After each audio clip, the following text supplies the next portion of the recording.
Creativity, innovation, and entrepreneurial thinking is very important to our future success in the 21st century. Creativity is important in the workplace because it promotes better teamwork and team bonding. By design, the creative process encourages collaboration between coworkers. Creativity produces a workplace where creative thinking can occur. Team bonding also helps the overall engagement among employees. But you're probably thinking, what is creativity?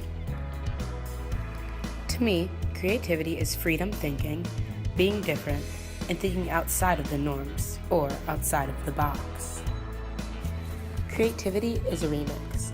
Being creative doesn't mean you need to make your own original ideas all the time, but it can, like thinking of your own new ice cream flavors like campfire wood or pizza flavors like chili cheese dog. But it can also be taking old ideas and turning them into new ones, like imagining all of the ways you can use your phone when it's turned off, like for example, as a doorstop. But you might think creativity is hard, or maybe that you aren't creative at all. But that's simply not true. Everyone is born creative, and we can all enhance our creativity through practice and hard work. But sometimes we just can't be creative. Why is that? Maybe we fear being different. Maybe we fear being wrong. Or maybe we just fear failure and prefer to color inside the lines instead of outside of them. Schools sometimes promotes the idea of uniformity and following guidelines and restrictions. But this can kill creativity for us. Schools, parents, and life give you guidelines and no area for different processes. This dulls the creative minds of our youth, but creativity is an infinite game that we all need to learn to play. It doesn't come too easy, but everyone can figure it out eventually. Creativity is about stepping outside of your comfort zone. Everyone has a comfort zone.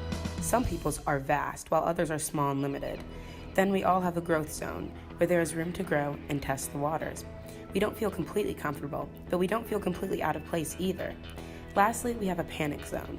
This is when we are so far from our comfort zone that we become stressed. We need to work to make it to the edge of the zone. Put yourself right on the edge between your comfort zone and your panic zone, and that's when you're truly being creative. To fully make your transition to being creative, you need to prepare to have your mindset shaped. There are two types of mindsets, a growth one and a fixed one. Most people start their life with a fixed mindset, one that tells us, failure is the limit of my abilities. I'm either good at it or I'm bad at it. But what we will aim for is a growth mindset, one that tells you failure is an opportunity to grow, or I can learn to do anything I want. That's the type of mindset that can lead you to success. Now that you know you can learn anything you want, let's try. It's Genius Hour. Pick a topic, anything you're interested in, and research it, asking probing questions. Go deeper than you ever have and simply learn. Curiosity is part of creativity. Once you have learned to think with a curious mindset, we need to learn to think divergently.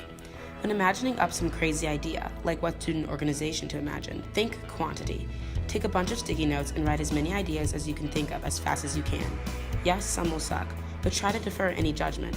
Look for a variety of different ideas. Make them as unique as possible, and make them specific. Don't just make them ice cream loves club. Make it the banana nut on a waffle ice cream cone lovers club. But I'll admit it, sometimes you just can't get the right idea, and you simply fail. But remember what I told you earlier, fear of failure holds you back. I know we all hate to fail. You work hard to follow every rule just to avoid it. But what is your definition of failure? Is it shame, rejection, embarrassment, and F? There are so many ways to fail, but you should learn to love them all. Failure is inevitable, but it helps you learn. Failure is education, and education leads to success. So today, go out and ask a crazy question. Research them and generate a curious mindset. Change your outlook from a fixed one to a growth one. Create a company, brainstorm its goals, and produce a list of 100 different ideas. It'll teach you how to divergently think. And lastly, ask someone to do something that you know they won't. It's important to fail. Ask why they won't. Learn, grow, be curious, be ambiguous, think outside of the box, and fail. That's what makes you truly creative.